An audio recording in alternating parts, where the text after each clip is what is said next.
ಲೋಕಸಭೆಯ ಬಜೆಟ್ ಅಧಿವೇಶನದಲ್ಲಿ UPA versus NDA ಸಂಘರ್ಷ ಜೋರಾಗಿತ್ತು. ಯುಪಿಎ ವೈಫಲ್ಯಗಳನ್ನು ಕೆಣಕಿದ ಬಿಜೆಪಿ ಕಾಂಗ್ರೆಸ್ ವಿರುದ್ಧ ಕಿಡಿಕಾರಿತು. ಈ ವೇಳೆ ಬಿಜೆಪಿಯ ಆರೋಪಗಳಿಗೆ ಸಿಡಿದೆದ್ದ ವಿಪಕ್ಷ ನಾಯಕ ರಾಹುಲ್ ಗಾಂಧಿ ಡೋಕ್ಲಾಂ ಕುರಿತು ನರವಾಣೆ ಆತ್ಮಚರಿತ್ರೆ ಪ್ರಸ್ತಾಪಿಸಿ ಶಾಕ್ ಕೊಟ್ಟರು. ಈ ವೇಳೆ ಲೋಕಸಭೆಯಲ್ಲಿ ಕೋಲಾಹಲ ಸೃಷ್ಟಿಯಾಯಿತು. ಡೋಕ್ಲಾಂ ಬಿಕ್ಕಟ್ಟಿನ ಕುರಿತು ಆರ್ಮಿ ಮುಖ್ಯಸ್ಥ ಮನೋಜ್ ಮುಕುಂದ್ ನರವಾಣೆ ಅವರ ಆತ್ಮಚರಿತ್ರೆಯನ್ನು ಪ್ರಸ್ತಾಪಿಸಿ ಬಿಜೆಪಿ ವಿರುದ್ಧ ರಾಹುಲ್ ಗಾಂಧಿ ಕಿಡಿಕಾರಿದ್ದಾರೆ. ಇದು ಮನೋಜ್ ಮುಕುಂದ್ ನರವಾಣೆ ಆತ್ಮಚರಿತ್ರೆ ನೋಡಿದಾಗ ಗೊತ್ತಾಗುತ್ತೆ ಯಾರು ದೇಶಭಕ್ತರು ಯಾರು ಅಲ್ಲ ಅಂತ. ಚೀನಾದ 4 ಯುದ್ಧ ಟ್ಯಾಂಕರ್ಗಳು ಭಾರತದ ಗಡಿ ಪ್ರವೇಶಿಸಿದ ಸನ್ನಿವೇಶ ಇತ್ತು. ಅಂತಹ ಆರ್ಮಿ ಮುಖ್ಯಸ್ಥರು ಹೇಳಿದ್ದನ್ನ ನಾನು ಹೇಳಿದ್ದೇನೆ ಅಂತ ರಾಹುಲ್ ಹೇಳಿದ್ರು. And this is from the memoir of Army Chief Naravane. And I'd like you to listen nicely. You will understand exactly who is patriotic, who is not. It'll take a little while, so this is about when 4 Chinese tanks were entering Indian territory.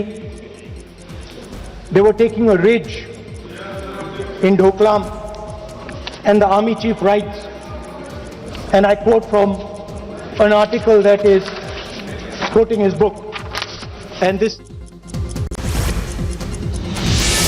ಇನ್ನು ರಾಹುಲ್ ಮಾತಿಗೆ ಕೇಂದ್ರ ಗೃಹ ಸಚಿವ ಅಮಿತ್ ಶಾ ಆಕ್ಷೇಪಿಸಿದರು. ಅಧ್ಯಕ್ಷರೇ, ಅದು ನರವಾಣೆ ಬರೆದಿದ್ದಲ್ಲ, ಕೇವಲ magazine. Naravane ಬರೆದಿರೋದು, ಅದಕ್ಕೆ ಏನಿದೆ ಸಾಕ್ಷಿ? ಮ್ಯಾಗಝೀನ್ ಯಾರು ಬೇಕಾದರೂ ಬರೀಬಹುದು ಅಂತ ಅಮಿತ್ ಶಾ ಹೇಳಿದರು. ಅಮಿತ್ ಶಾ ಮಾತಿಗೆ ಪ್ರತಿಕ್ರಿಯಿಸಿದ ರಾಹುಲ್ ಗಾಂಧಿ, ಇದು 100% ಅಧಿಕೃತ ದಾಖಲೆ. ನರವಾಣೆ ಆತ್ಮಚರಿತ್ರೆ ಬಿಡುಗಡೆ ಮಾಡೋದಕ್ಕೆ ಬಿಜೆಪಿ ಬಿಟ್ಟಿಲ್ಲ. ಬಿಜೆಪಿ ಹುನ್ನಾರದ ಬಗ್ಗೆಯೂ ಬರೆಯಲಾಗಿದೆ. ರಾಜನಾಥ್ ಸಿಂಗ್ ಮತ್ತು ಮೋದಿ ಬಗ್ಗೆ ನರವಾಣೆ ಬರೆದಿದ್ದಾರೆ ಅಂತ ರಾಹುಲ್ ಹೇಳಿದ್ದಾರೆ.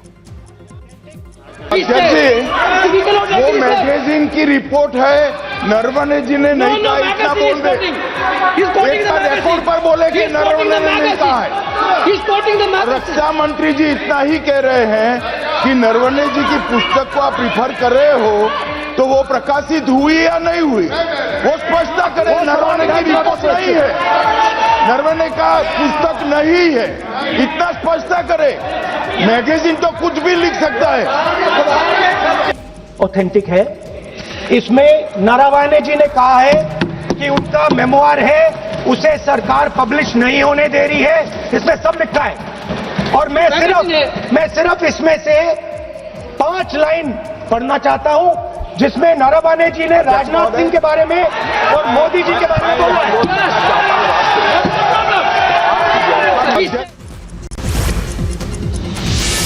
ನರವಾಣೆ ಆತ್ಮಚರಿತ್ರೆ ಈಗ ಪ್ರಸ್ತುತ ಸರಿಯಲ್ಲ ಅಂತ ರಕ್ಷಣಾ ಸಚಿವ ರಾಜನಾಥ್ ಸಿಂಗ್ ಹೇಳಿದ್ದಾರೆ. ನರವಾಣೆ ಪುಸ್ತಕವನ್ನ ಮೊದಲು ಸದನಕ್ಕೆ ಕೊಡಬೇಕು. ನರವಾಣೆ ಆತ್ಮಚರಿತ್ರೆ ಬಿಡುಗಡೆಯಾಗಿಲ್ಲ. ಬಿಡುಗಡೆಯೇ ಆಗದ ಪುಸ್ತಕದ ಬಗ್ಗೆ ಮಾತನಾಡಬಾರದು ಅಂತ ರಾಜನಾಥ್ ಸಿಂಗ್ ಒತ್ತಾಯಿಸಿದ್ರು. ಈ ವೇಳೆ ಮಧ್ಯ ಪ್ರವೇಶಿಸಿದ ರಾಹುಲ್ ಗಾಂಧಿ, ಇದು 100% ಅಧಿಕೃತ ದಾಖಲೆ. ರಾಜನಾಥ್ ಸಿಂಗ್ ಹೆಸರಿರುವ ಕಾರಣಕ್ಕೆ ವಿರೋಧ ಮಾಡ್ತಿದ್ದಾರೆ ಅಂತ ವಾಗ್ದಾಳಿ ನಡೆಸಿದ್ರು. क्या वह पुस्तक प्रकाशित हुई है जिसमें यह सब सारी बातें लिखी हैं? यदि प्रकाशित हुई है तब तो आप उसका उल्लेख करिए, नहीं प्रकाशित हुई है तो उल्लेख करने का कोई औचित्य नहीं है। So this is 100% authentic. 100% authentic. के माध्यम से ये पूछना चाहता हूं लीडर अपोजिशन से, जिस पुस्तक Rajnath Singh is getting exercise because his name is going to be spoken just now. प्रकाशित हुई है या नहीं हुई है, केवल मैं एक प्रश्न का जवाब इनसे चाहता हूं अध्यक्ष। ಲೋಕಸಭೆಯಲ್ಲಿ ಬಿಜೆಪಿ ಸಂಸದ ತೇಜಸ್ವಿ ಸೂರ್ಯ ಮಾತನಾಡಿ, ಕಾಂಗ್ರೆಸ್ ಸರ್ಕಾರದ ಹೊಣೆ ಏನು, ಭಯೋತ್ಪಾದನೆ ಬಗ್ಗೆ ಕಾಂಗ್ರೆಸ್ ನಿಲುವೇನು ಅಂತ ಪ್ರಶ್ನಿಸಿದ್ದಾರೆ. ಕಾಂಗ್ರೆಸ್ನವರಿಗೆ ನಾಚಿಕೆ ಆಗಬೇಕು. ಉಗ್ರವಾದ ಬಿತ್ತಲು ಕಾಂಗ್ರೆಸ್ 2009-2010ರಲ್ಲೇ ಪ್ರಯತ್ನ ಪಟ್ಟಿತ್ತು ಅಂತ ಕಿಡಿಕಾರಿದರು. 10 ವರ್ಷದ ಕಾಂಗ್ರೆಸ್ ಭಾಷಣದಲ್ಲಿ ವಿಕಸಿತ ಭಾರತದ ಸಾಧನೆ ಬಗ್ಗೆ, ಭಾರತದ ಅಭಿವೃದ್ಧಿ ಬಗ್ಗೆ ಕಾಂಗ್ರೆಸ್ ಒಂದು ದಿನವೂ ಮಾತನಾಡಲಿಲ್ಲ ಅಂತ ತೇಜಸ್ವಿ ಸೂರ್ಯ ಟೀಕಿಸಿದ್ದಾರೆ. ಇನ್ನು ರಾಹುಲ್ ಮತ್ತು ಇಂಡಿ ಕೂಟಕ್ಕೆ ಈಗಲೇ ಅಡ್ವಾನ್ಸ್ ಶುಭಾಶಯ ಹೇಳ್ತೀನಿ. ನಿಮ್ಮ ಸೋಲು ಶತಕ ಬಾರಿಸಲಿದೆ. ಕೇರಳ, ಬಂಗಾಳ ಎಲ್ಲಾ ಕಡೆ ಬಿಜೆಪಿ ಗೆಲ್ಲಲಿದೆ ಅಂತ ಭವಿಷ್ಯ ನುಡಿದಿದ್ದಾರೆ. 3 ಸಾಗರ 100 ಮಂದಿರ ದೈವ ಸಾವಿರವಿದ್ದರೆ, ಗಂಗೆ ಇದ್ದರೆ, ಸಿಂಧುವಿದ್ದರೆ, ಗಿರಿ ಹಿಮಾಲಯವಿದ್ದರೆ, ವೇದವಿದ್ದರೆ, ಭೂಮಿ ಇದ್ದರೆ, ಘನ ಪರಂಪರೆ ಇದ್ದರೆ, ಏನು ಸಾರ್ಥಕ? ದೇಶದ ಯುವಕರೇ ಮಲಗಿ ನಿದ್ರಿಸುತ್ತಿದ್ದರು. 10 साल तक देश के युवाओं को दिशाहीन कर दिए थे. 10 साल तक देश के युवाओं को जागृत करने के लिए प्रयास ही नहीं हुआ था. पहली बार नरेंद्र मोदी जी के नेतृत्व में आज देश के युवा जाग चुके हैं.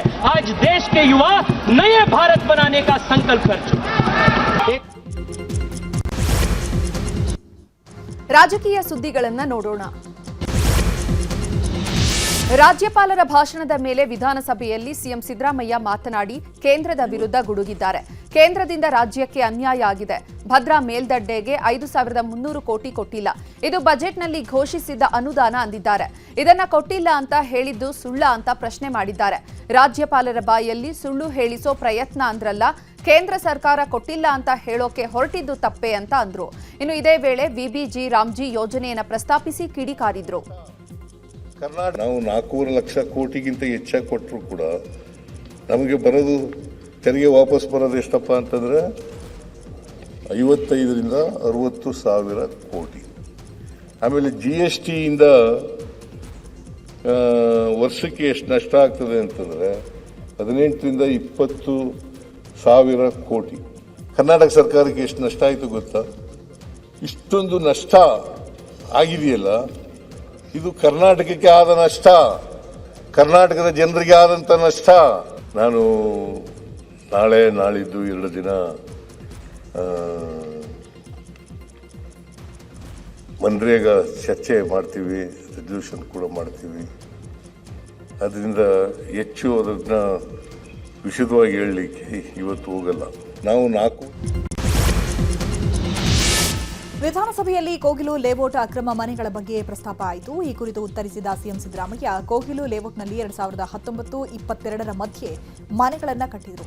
ಆಗ ಬಿಜೆಪಿ ಸರ್ಕಾರ ಇತ್ತು. ಬಾಂಗ್ಲಾದವರು ಅಲ್ಲಿದ್ರು ಅಂತಾದ್ರೆ ಸರ್ವೆ ಮಾಡಿಸ್ತೇವೆ. ಬಾಂಗ್ಲಾದವರು ಇದ್ರೆ ಅವರನ್ನ ಹೊರಗೆ ಹಾಕ್ತೇವೆ.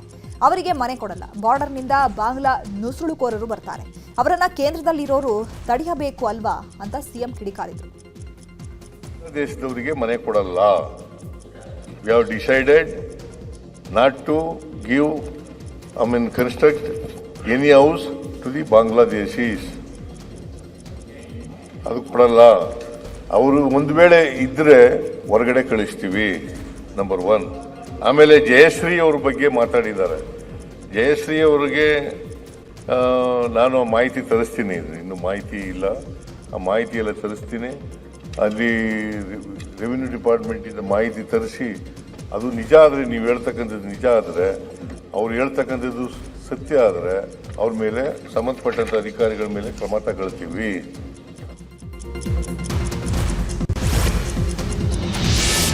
ರಾಜ್ಯದಲ್ಲಿ ಕಾನೂನು ಸುವ್ಯವಸ್ಥೆ ಹಾಳಾಗಿದೆ ಅಂತ ವಿಧಾನಸಭೆಯಲ್ಲಿ ಬಿಜೆಪಿಗರು ಆರೋಪಿಸಿದ್ರು. ಬಿಜೆಪಿಗರ ಆರೋಪಕ್ಕೆ ಗೃಹ ಸಚಿವ ಪರಮೇಶ್ವರ್ ಉತ್ತರ ಕೊಟ್ಟರು.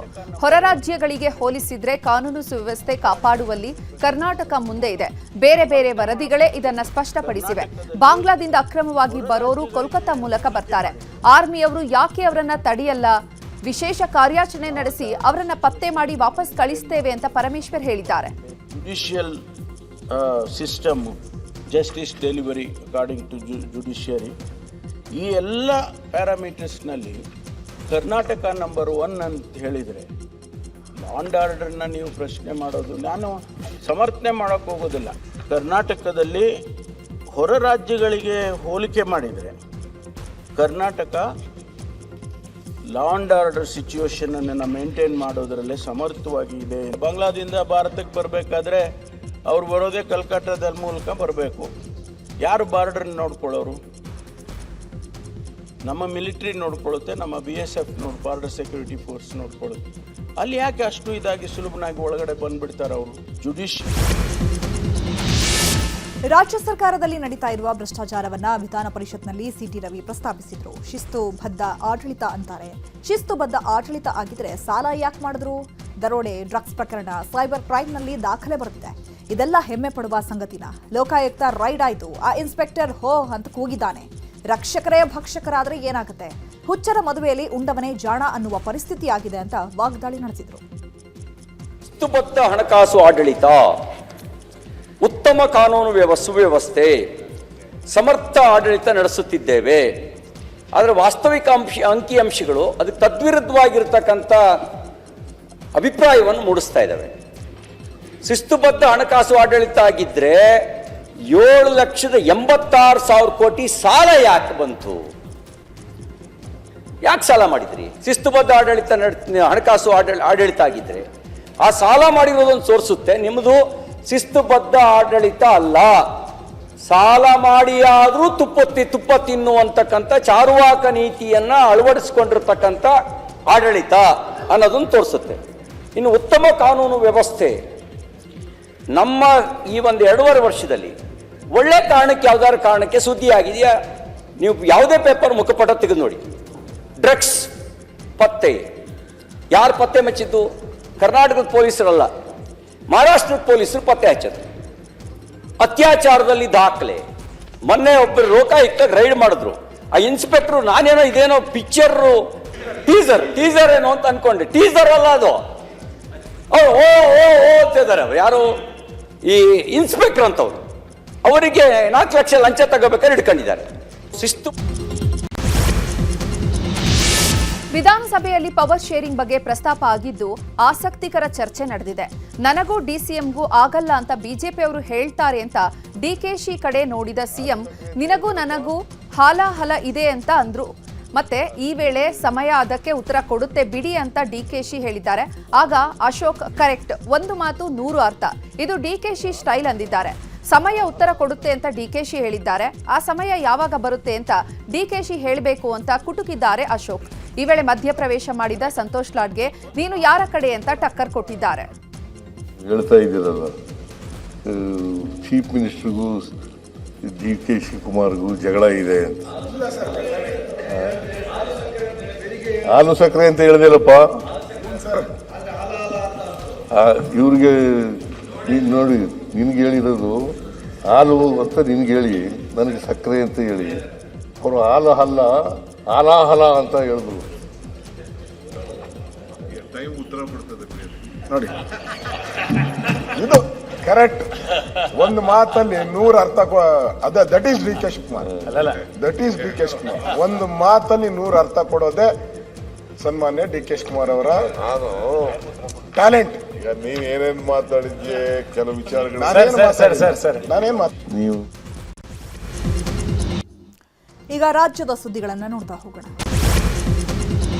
ಹಾಸನದಲ್ಲಿನ ಸೈಟ್ ವಿವಾದ ಸಂಬಂಧ ನಟ ಯಶ್ ಅವರ ತಾಯಿ ಪುಷ್ಪಾ ಜಿಲ್ಲಾಧಿಕಾರಿ ಕಚೇರಿಯ ಮೆಟ್ಟಿಲೇರಿದ್ದಾರೆ. ಸೈಟ್ ಸಂಬಂಧ ಅಧಿಕಾರಿಗಳಿಗೆ ದಾಖಲೆಗಳನ್ನು ಸಲ್ಲಿಸಿದ್ದಾರೆ. ಬಳಿಕ ಈ ಕುರಿತು ಮಾತನಾಡಿದ ನಟ ಯಶ್ ತಾಯಿ ಪುಷ್ಪಾ ಇವತ್ತು ಜಿಲ್ಲಾಧಿಕಾರಿಗಳಿಗೆ ದಾಖಲಾತಿ ನೀಡಿ ಮನವಿ ಮಾಡಿದ್ದಾರೆ. ನಮ್ಮ ಬಳಿ ಇರೋದು ಒರಿಜಿನಲ್ ಆಸ್ತಿ ಪತ್ರ. ಪಿಡಿಒ ನಟರಾಜ್ ಎಂಬಾತನಿಂದ ನಕಲಿ ದಾಖಲೆ ಸೃಷ್ಟಿಯಾಗಿದೆ. ಹೋರಾಟಕ್ಕೆ ಇಳಿದಿದ್ದೇನೆ, ಹೋರಾಟ ಮಾಡಿ ತೋರಿಸ್ತೇನೆ ಅಂತ ಹೇಳಿದರು. ಸುಪ್ರಭಾತ ಹಾಡಿನ ವಿಚಾರಕ್ಕೆ ಹಿಂದೂ ಮುಸ್ಲಿಂ ಯುವಕರ ನಡುವೆ ಮಾತಿನ ಚಕಮಕಿ ನಡೆದಿದೆ. ಬೆಂಗಳೂರು ಗ್ರಾಮಾಂತರ ಜಿಲ್ಲೆಯ ದೊಡ್ಡಬಳ್ಳಾಪುರದ ಶನಿ ಮಹಾತ್ಮ ದೇವಾಲಯದ ಬಳಿ ಈ ಘಟನೆ ನಡೆದಿದೆ. ದೇವಸ್ಥಾನದಲ್ಲಿ ಅರ್ಚನೆ ಮಾಡುವಾಗ ಪೂಜಾರಿ ಸುಪ್ರಭಾತ ಹಾಕ್ತಾ ಇದ್ರಂತೆ. ಇದಕ್ಕೆ ವಿರೋಧ ವ್ಯಕ್ತಪಡಿಸಿದ ಮುಸ್ಲಿಂ ಯುವಕರು ಹಾಡು ಜೋರಾಗಿ ಹಾಕಿದ್ದೀರಾ, ಮನೆಯಲ್ಲಿ ತಾಯಿ ಮಲಗಿದ್ದಾಳೆ, ಸೌಂಡ್ ಕಡಿಮೆ ಮಾಡು ಅಂತ ಹೇಳಿದ್ದಾರಂತೆ. ಈ ವಿಚಾರಕ್ಕೆ ಹಿಂದೂ ಯುವಕರು ಆಕ್ಷೇಪ ವ್ಯಕ್ತಪಡಿಸಿದ್ದು, ಮಸೀದಿಯಲ್ಲಿ ನಮಾಜ್ ಕೂಗುವಾಗ ನಾವು ಹಾಗೆ ಹೇಳ್ತೀವಾ ಅಂತ ಪ್ರಶ್ನಿಸಿದ್ದಾರೆ. ಎರಡು ಗುಂಪಿನ ನಡುವೆ ಮಾತಿನ ಚಕಮಕಿ ನಡೆದಿದೆ. ಈ ಸಂಬಂಧ ದೊಡ್ಡಬಳ್ಳಾಪುರ ನಗರ ಪೊಲೀಸ್ ಠಾಣೆಯಲ್ಲಿ ದೂರು ದಾಖಲಾಗಿದೆ. ರಂಜಾನ್ ಮಾಸ ಹಿನ್ನೆಲೆ ಉರ್ದು ಮಾಧ್ಯಮ ಶಾಲೆಗಳ ಸಮಯದಲ್ಲಿ ಬದಲಾವಣೆ ಮಾಡಲಾಗಿದೆ. ಬೆಳಗ್ಗೆ 8 ಗಂಟೆಯಿಂದ ಮಧ್ಯಾಹ್ನ 12:45ರವರೆಗೆ ಮಾತ್ರ ತರಗತಿ ನಡೆಸುವಂತೆ ಸೂಚನೆ ನೀಡಲಾಗಿದೆ. ಉರ್ದು ಮತ್ತು ಇತರೆ ಅಲ್ಪಸಂಖ್ಯಾತ ಭಾಷೆಗಳ ನಿರ್ದೇಶನಾಲಯದಿಂದ ಆದೇಶ ಹೊರಡಿಸಲಾಗಿದೆ. ಅನುದಾನಿತ, ಅನುದಾನ ರಹಿತ ಶಾಲೆಗಳಲ್ಲಿ ಅರ್ಧ ಗಂಟೆ ಮುಂಚಿತವಾಗಿ ವಿದ್ಯಾರ್ಥಿಗಳು ಹಾಗೂ ಶಿಕ್ಷಕರನ್ನ ಕಳುಹಿಸುವಂತೆ ಸೂಚನೆ ನೀಡಲಾಗಿದೆ. ರಂಜಾನ್ ಮಾಸದಲ್ಲಿ ಉಪವಾಸ ವ್ರತವಿರುವಂತಹ ಕಾರಣಕ್ಕೆ ರಂಜಾನ್ ಮಾಸದ 1 ತಿಂಗಳಿಗೆ ಮಾತ್ರ ಈ ಆದೇಶ ಅನ್ವಯ ಆಗಲಿದೆ. ಕಳೆದ ಕೆಲವು ದಿನಗಳಿಂದ ಏರಿಕೆಯ ನಾಗಾಲೋಟ ಕಂಡಿದ್ದ ಚಿನ್ನ ಹಾಗೂ ಬೆಳ್ಳಿ ಬೆಲೆ ಕೊಂಚ ಇಳಿಕೆ ಕಂಡಿದೆ. ಕಳೆದ 3 ದಿನಗಳಿಂದ ಚಿನ್ನದ ಬೆಲೆಯಲ್ಲಿ ಇಳಿಕೆಯಾಗಿದೆ. 24 ಕ್ಯಾರೆಟ್ 1 ಗ್ರಾಂ ಚಿನ್ನದ ಬೆಲೆ 15,153 ರೂಪಾಯಿ ಹಾಗೂ 22 ಕ್ಯಾರೆಟ್ 1 ಗ್ರಾಂ ಚಿನ್ನದ ಬೆಲೆ 13,890 ಮತ್ತು 18 ಕ್ಯಾರೆಟ್ 1 ಗ್ರಾಂ ಚಿನ್ನದ ಬೆಲೆ 11,365 ರೂಪಾಯಿ ಆಗಿದೆ. ನಿನ್ನೆ 22 ಕ್ಯಾರೆಟ್ನ 1 ಗ್ರಾಂ ಚಿನ್ನ 14,720 ರೂಪಾಯಿ ಇತ್ತು. ಆದರೆ ಇವತ್ತು 13,890 ರೂಪಾಯಿಗೆ ಇಳಿಕೆಯಾಗಿದೆ.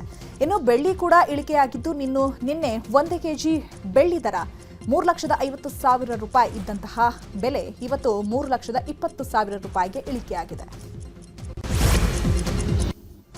ಕ್ರೈಮ್ ಸುದ್ದಿಗಳನ್ನು ನೋಡೋಣ. ಅಪ್ರಾಪ್ತ ಬಾಲಕಿ ಮೇಲೆ ವೃದ್ಧನಿಂದ ಲೈಂಗಿಕ ದೌರ್ಜನ್ಯ ಎಸಗಿರುವ ಆರೋಪ ಕೇಳಿಬಂದಿದೆ. ಹುಬ್ಬಳ್ಳಿಯ ಅಶೋಕನಗರ ಠಾಣಾ ವ್ಯಾಪ್ತಿಯಲ್ಲಿ ಈ ಘಟನೆ ನಡೆದಿದೆ. ಜನವರಿ 29ರಂದು ಈ ಘಟನೆ ನಡೆದಿದ್ದು ತಡವಾಗಿ ಪ್ರಕರಣ ಬೆಳಕಿಗೆ ಬಂದಿದೆ. 8 ವರ್ಷದ ಅಪ್ರಾಪ್ತ ಬಾಲಕಿ ಮೇಲೆ 75 ವರ್ಷದ ವೃದ್ಧ ಲೈಂಗಿಕ ದೌರ್ಜನ್ಯ ಎಸಗಿದ್ದಾನೆ ಎನ್ನಲಾಗಿದೆ. ಚಾಕ್ಲೇಟ್ ಕೊಡೋದಾಗಿ ಹೇಳಿ ಬಾಲಕಿಯನ್ನ ಮನೆಗೆ ಕರೆದೊಯ್ದು ಕೃತ್ಯ ಎಸಗಿರುವ ಆರೋಪ ಕೇಳಿಬಂದಿದೆ. ಆರೋಪಿಯನ್ನ ಪೊಲೀಸರು ಬಂಧಿಸಿದ್ದಾರೆ. ಸುದ್ದಿಗಳನ್ನು ನೋಡ್ತಾ ಹೋಗೋಣ. ರಾಜ್ಯಕ್ಕೆ ಮತ್ತೆ ನದಿ ನೀರು ಬಳಕೆಯ ವಿಚಾರದಲ್ಲಿ ಹಿನ್ನಡೆ ಆಗಿದೆ. ಕಾವೇರಿ ಬಳಿಕ ಕರ್ನಾಟಕ ಹಾಗೂ ತಮಿಳುನಾಡಿನ ನಡುವೆ ಸಂಘರ್ಷಕ್ಕೆ ಕಾರಣವಾಗಿರುವ ಪೆನ್ನಾರ್ ನದಿಯ ನೀರು ಹಂಚಿಕೆ ವಿವಾದ ಎಬ್ಬಿಸಿತ್ತು. ಇದೀಗ ಸುಪ್ರೀಂ ಕೋರ್ಟ್ ತಮಿಳುನಾಡಿನ ಅರ್ಜಿಯನ್ನು ಪುರಸ್ಕರಿಸುವ ಮೂಲಕ ಕರ್ನಾಟಕಕ್ಕೆ ಹಿನ್ನಡೆಯಾಗಿದೆ. ಪೆನ್ನಾರ್ ನದಿ ನೀರು ಹಂಚಿಕೆ ವಿವಾದಗಳನ್ನು ಬಗೆಹರಿಸಲು ನ್ಯಾಯಾಧೀಕರಣ ರಚಿಸುವಂತೆ ಸುಪ್ರೀಂ ಕೋರ್ಟ್ ಆದೇಶ ಹೊರಡಿಸಿದೆ. ಇಂದು ಮುಂಜಾನೆ ನಿಕೋಬಾರ್ ದ್ವೀಪಗಳು ಮತ್ತು ಜಮ್ಮು ಕಾಶ್ಮೀರದಲ್ಲಿ ಭೂಕಂಪಿಸಿದೆ. ಮುಂಜಾನೆ 3:30 ಸುಮಾರಿಗೆ ಅಂಡಮಾನ್ ಮತ್ತು ನಿಕೋಬಾರ್ ದ್ವೀಪಗಳಲ್ಲಿ 4.6 ತೀವ್ರತೆಯ ಭೂಕಂಪ ಸಂಭವಿಸಿದೆ. ದ್ವೀಪ ಪ್ರದೇಶದಲ್ಲಿ ಭೂಕಂಪ ಸಂಭವಿಸಿದ ಕೆಲ ಹೊತ್ತಿನಲ್ಲೇ ಜಮ್ಮು ಮತ್ತು ಕಾಶ್ಮೀರದ ಬಾರಾಮುಲ್ಲಾ ಪ್ರದೇಶದಲ್ಲೂ ಕೂಡ 4.5 ತೀವ್ರತೆಯ ಭೂಕಂಪನವಾಗಿದೆ.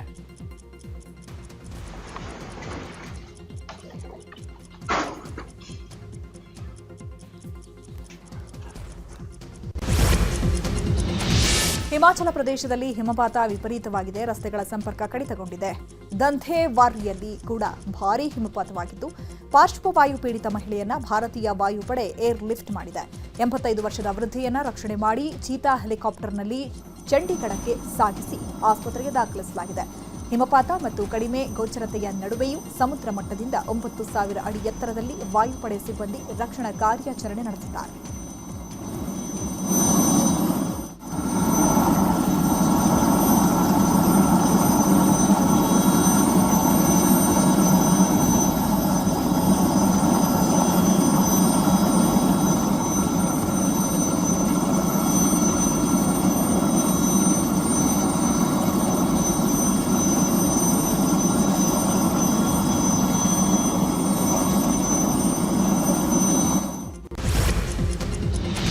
ಪಶ್ಚಿಮ ಬಂಗಾಳದಲ್ಲಿ ನಡೆಯುತ್ತಿರುವ ಮತದಾರರ ಪಟ್ಟಿಯ ವಿಶೇಷ ಪರಿಷ್ಕರಣೆ ಪ್ರಕ್ರಿಯೆಯನ್ನು ವಿರೋಧಿಸಿ CM Mamata Banerjee supreme court ಮೆಟ್ಟಿಲೇರಿದ್ದಾರೆ.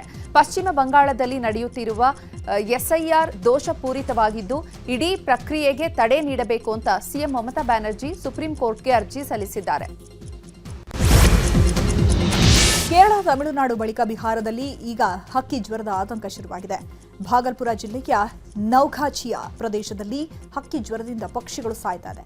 ಎಲ್ಲೆಂದರಲ್ಲಿ ಪಕ್ಷಿಗಳು ಸತ್ತು ಬೀಳ್ತಾ ಇದೆ. ಈ ಹಿನ್ನೆಲೆ ಪಶುಸಂಗೋಪನಾ ಇಲಾಖೆ ಅಧಿಕಾರಿಗಳು ಅಲರ್ಟ್ ಆಗಿದ್ದು ಸೋಂಕು ನಿವಾರಕ ರಾಸಾಯನಿಕವನ್ನ ಸ್ಪ್ರೇ ಮಾಡುತ್ತಿದ್ದಾರೆ. ಉತ್ತರ ಪ್ರದೇಶದ ಅಯೋಧ್ಯೆಯಲ್ಲಿ ಮಾಘ ಪೂರ್ಣಿಮೆ ಸಂಭ್ರಮ ಜೋರಾಗಿದೆ. ರಾಮ ಜನ್ಮಭೂಮಿ ಅಯೋಧ್ಯೆಯ ರಾಮ ಮಂದಿರಕ್ಕೆ ಭಕ್ತರ ದಂಡೆ ಹರಿದು ಬರ್ತಾ ಇದೆ. ಮಾಘ ಪೂರ್ಣಿಮೆ ಅಂಗವಾಗಿ ರಾಮ ಮಂದಿರದಲ್ಲಿ ವಿಶೇಷ ಪೂಜೆಯನ್ನು ಕಣ್ತುಂಬಿಕೊಳ್ಳಲು ಹೆಚ್ಚಿನ ಸಂಖ್ಯೆಯಲ್ಲಿ ಭಕ್ತರು ಬರ್ತಿದ್ದಾರೆ.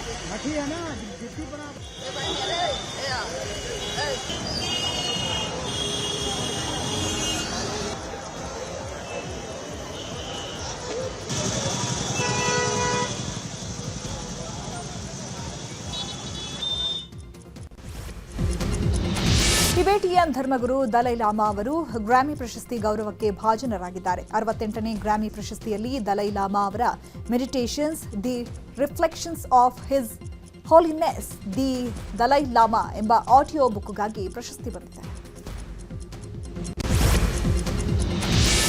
3 ಬಾರಿ ಗ್ರಾಮಿ ಪ್ರಶಸ್ತಿ ವಿಜೇತ ಹಾಗೂ 4 ಬಾರಿ ಗ್ರಾಮಿ ಅವಾರ್ಡ್ಗೆ ನಾಮನಿರ್ದೇಶಕರಾಗಿರುವಂತಹ ಭಾರತದ ಸಂಗೀತ ಸಂಯೋಜಕ ರಿಕಿ ಕೇಜ್ ಇದೀಗ ಮತ್ತೆ ಸುದ್ದಿಯಲ್ಲಿದ್ದಾರೆ. 2025ರ ಗ್ರಾಮಿ ಪ್ರಶಸ್ತಿ ಪ್ರದಾನ ಕಾರ್ಯಕ್ರಮದಲ್ಲಿ ರಿಕಿ ಕೇಜ್ ಅವರು ಅದ್ಧೂರಿಯಾಗಿ ಕಾಣಿಸಿಕೊಂಡಿದ್ದಾರೆ. ಭಾರತೀಯ ಸಂಸ್ಕೃತಿಯನ್ನು ಬಿಂಬಿಸುವ ಉಡುಪುಗಳಲ್ಲಿ ಗ್ರಾಮಿ ಇವೆಂಟ್ನಲ್ಲಿ ರಿಕಿ ಕೇಜ್ ಕಾಣಿಸಿಕೊಂಡಿದ್ದಾರೆ. ಇನ್ನು ಲಾಸ್ ಏಂಜಲೀಸ್ನಲ್ಲಿ ರಿಕಿ ಕೇಜ್ ರಿಯೂನಿಯನ್ ಪಾರ್ಟಿಯನ್ನು ಕೂಡ ಆಯೋಜನೆ ಮಾಡಿದ್ರು. ಉಕ್ರೇನ್ ಮೇಲೆ ರಷ್ಯಾ ಡ್ರೋನ್ ದಾಳಿ ಮಾಡಿದೆ. ಡ್ನಿಪ್ ನಗರದಲ್ಲಿ ಕಾರ್ಮಿಕರನ್ನ ಸಾಗಿಸ್ತಾ ಇದ್ದಂತಹ ಬಸ್ ಮೇಲೆ ಡ್ರೋನ್ ದಾಳಿಯಾಗಿದ್ದು 12ಕ್ಕೂ ಹೆಚ್ಚು ಕಾರ್ಮಿಕರು ಮೃತಪಟ್ಟಿದ್ದಾರೆ. ಇದಲ್ಲದೆ ಜಪೋರಿ ಜಿಯಾದಲ್ಲೂ ಇರುವಂತಹ ಹೆರಿಗೆ ಆಸ್ಪತ್ರೆ ಮೇಲೂ ಕೂಡ ರಷ್ಯಾದಿಂದ ವಾಯು ದಾಳಿಯಾಗಿದ್ದು 6ಕ್ಕೂ ಹೆಚ್ಚು ಜನ ಗಾಯಗೊಂಡಿದ್ದಾರೆ.